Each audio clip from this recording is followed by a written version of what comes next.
Halo teman-teman, salam sehat selalu untuk kita semua. Kembali dengan saya, Bung Ropan. Dan menarik untuk saya bahas di sini, untuk bisa menjadi obrolan, tentang pertandingan antara Barcelona menghadapi Juventus di Cotton Bowl, memang dalam pertandingan pramusim ini, yang berkesudahan 2-2. Saya tidak membahas tentang pertandingan jalannya pertandingan, tetapi apa yang terlihat dengan kesiapan Xavi Hernandez sebagai pelatih di Barca dan juga Massimiliano Allegri sebagai pelatih di Juventus untuk bisa mempertontonkan starting 11 pertama mereka. Ya, karena di babak kedua itu sudah terjadi pergantian semua pemain, tapi di 45 menit pertama saya lihat inilah starting 11 yang mungkin akan dipakai oleh kedua pelatih di dalam mengarungi kompetisi baik di La Liga di Spanyol atau di Serie A di Italia.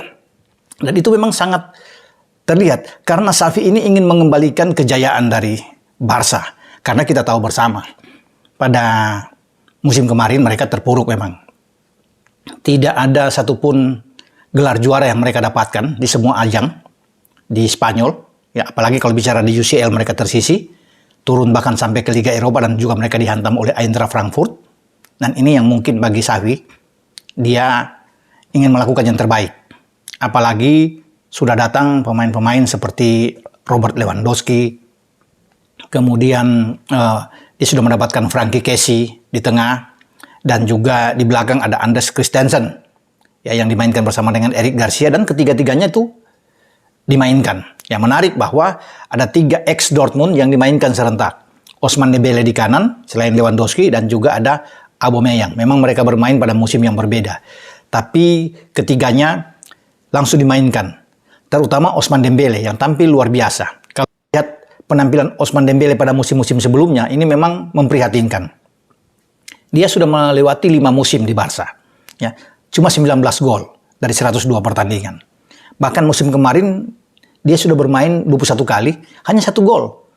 Walaupun ada 13 assist yang diberikan oleh Ousmane Dembele. Makanya performa dia ingin dikembalikan. Hampir saja dia lepas, dijual. Karena dianggap dia tidak penting lagi menjadi bagian dari skuad Xavi Hernandez. Tetapi sekarang dia tetap ada. Dan ditampilkan melawan Juve. Dia tampil luar biasa. Kalau boleh saya bilang, ini menjadi man of the match dalam pertandingan melawan Juve. Ya. Dia mencetak 2 gol. Dan 2 gol itu luar biasa dengan penetrasi dia ke dalam kotak penalti, skill dia. Ya. Teknik bermain dia melewati 3 pemain bahkan. Di sana ada Cuadrado, Alexandro.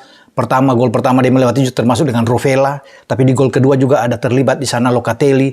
Dan semua dilewati dengan baik dan dia bisa mencetak dengan kaki kiri golnya. Luar biasa. Di posisi yang sama. Nah, inilah penampilan ini yang diharapkan tentunya oleh Xavi. Dia bisa berkembang ketika La Liga akan mulai. Karena memang dengan hanya 1 gol pada musim kemarin, ya saya sudah bilang tadi walaupun dengan 13 assist, tapi ini bukan permainan terbaik dari seorang Dembele. Sejak dia datang pada 2016 dengan transfer yang sangat tinggi, 105 juta euro, memang diharapkan dia bisa membantu Barca untuk terbang tinggi, tapi ternyata tidak. Banyak masalah, banyak cedera dari pemain ini. Hanya di musim kedua mungkin yang saya lihat, dia bisa mencetak 8 gol. Selebihnya itu mungkin 6 gol, ya, turun terus. Sampai kemarin cuma 1 gol. Dan saya bisa melihat juga di belakang bagaimana Alba tetap masih dimainkan. Ada Sergio Roberto yang ada di sana. Ya. Walaupun ini ada persaingan juga dengan Des yang mungkin akan dimainkan. Tapi starting 11 ini saya pikir yang bagus. Ya. Dengan Garcia bermain dengan Christensen. Ter Stegen memang masih di bawah Mister. Gelandangnya masih dikendalikan oleh Busquets. Ada Nico Gonzalez dan Kessie. Bisa saja Nico Gonzalez mungkin akan tukar kalau Gavi masuk misalnya. Ada Pedri juga yang masih bisa diandalkan menjadi kekuatan bagi Barca. Tapi di depan dengan 3 pemain Auba, Lewandowski dan juga Ousmane Dembele, saya pikir ini akan menjadi 3 pemain yang selalu akan dimainkan ya, oleh Xavi Hernandez di kompetisi di La Liga. Mereka ingin tentunya melawan dengan juara bertahan Madrid yang tetap menjadi favorit menjadi juara. Karena saya pikir di La Liga ini memang hanya 2 nama ini, Barca dan Madrid, yang akan tetap bersaing untuk meraih gelar tertinggi. Ya. Baik di La Liga yang mereka bisa akan bertarung kemudian mereka akan bermain lagi UCL, tentunya akan ada persaingan ya. Di Piala Supercopa juga, di Espanya mereka akan terlibat. Nah, ini yang akan kita lihat nantinya. Namun, saya pikir tim-tim lain ini akan tetap usaha untuk bisa menjegal. Masih ada Atletico Madrid, ada Sevilla, ya masih bagus-bagus lah. Real Sociedad, ada Bilbao, ada Betis, ada Valencia, ada Villarreal yang mungkin masih bisa mengganggu. Tapi saya pikir dengan Barca dan Madrid ini sulit untuk tergoyahkan pada musim mendatang 2022-2023. Dan Xavi sudah memperlihatkan itu. Kemarin ada sedikit kita bisa melihat El Clasico di pramusim dan mereka bisa menang dengan 1 gol. Dengan Rafinha bisa membuat gol. Dan tentunya pemain ini juga diharapkan ketika kedatangan dari Leeds bisa menjadi salah satu keping yang akan diandalkan selain ada Lewandowski di garis depan, karena memang tenaga dari Rafinha ini sangat baik, ya masih muda dan bisa mengambil bola-bola mati, dan itu terlihat ketika melawan Juventus ada satu tembakan dia yang mengena mister gawang dan dia pasti akan menjadi elemen terpenting untuk dimainkan dengan skema dari Xavi Hernandez ini. Nah, bagaimana dengan Juventus?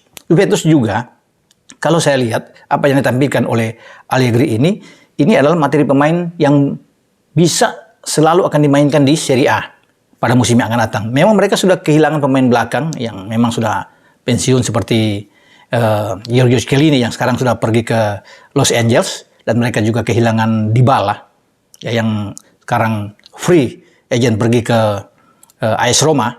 Sebelumnya pada musim kemarin juga Bentancur sudah dilepas ke Spurs bermain di IPL, dan peminjaman dari Dejan Kulusevski.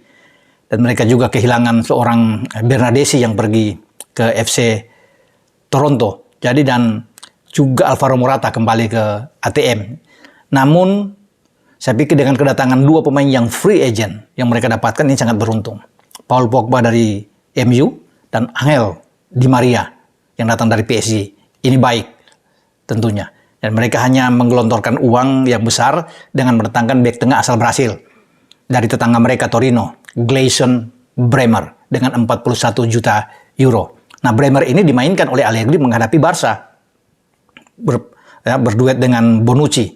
Karena di kanan itu ada Danilo dan Alexandro yang bermain dengan mendorong Cuadrado. Itu lebih ke tengah, bermain dengan Locatelli. Di sana ada pemain muda Rovella yang diambil kembali dari Genoa. Ada Denis Zakaria juga yang diambil. Nah, di depan ada Moise Kean. Dan ini adalah starting 11 yang saya lihat ini bisa diandalkan terus oleh seorang Allegri nantinya di Serie A. Karena bagi Allegri juga mereka harus bisa mengembalikan pamor mereka setelah dalam 2 musim terakhir itu hilang. Diambil oleh tim-tim dari Milan. 2 musim lalu diambil oleh Inter Milan yang menjadi Scudetto. Dan pada musim kemarin itu diambil oleh AC Milan. Sehingga ini harus mereka rebut kembali. Walaupun sudah hilang beberapa pemain yang saya sebut tadi. Tapi mereka harus bisa bangkit. Ya, ini kesempatan buat mereka. Tapi persaingan juga akan kuat. Ya, karena tekanan Roma ini berbahaya. Roma sudah mendatangkan selain ada Dybala di sana, ya, ada Gini yang datang. Pasukan Mourinho ini bisa memberikan tekanan luar biasa. Walaupun juga Napoli sudah kehilangan Koulibaly yang pergi ke Chelsea, tapi Napoli tetap akan menjadi salah satu tim yang bisa menyulitkan. Kejutan-kejutan juga akan datang dari tim-tim yang ada di papan tengah, termasuk dari Atalanta, ya, dari Fiorentina, dari Lazio, yang akan bisa memberikan tekanan terhadap Juventus, bukan saja Milan dan Inter sebenarnya. Jadi tetap di Serie A masih ramai, tetapi kita akan tunggu bagaimana kiprah penampilan sepak terjang dari pasukan Allegri ini ya di Serie A pada musim mendatang, dan juga bagaimana sepak terjang tentunya dari Barca bersama dengan Xavi di La Liga. Ya, semoga mereka akan terus bisa memberikan warna tersendiri kebangkitan antara Barca dan Juve ini. Yang kemarin hilang, sekarang mereka akan muncul. Namun tetap harus bekerja dengan keras. Sampai di sini pembahasan saya dengan 2 tim tersebut. Ciao.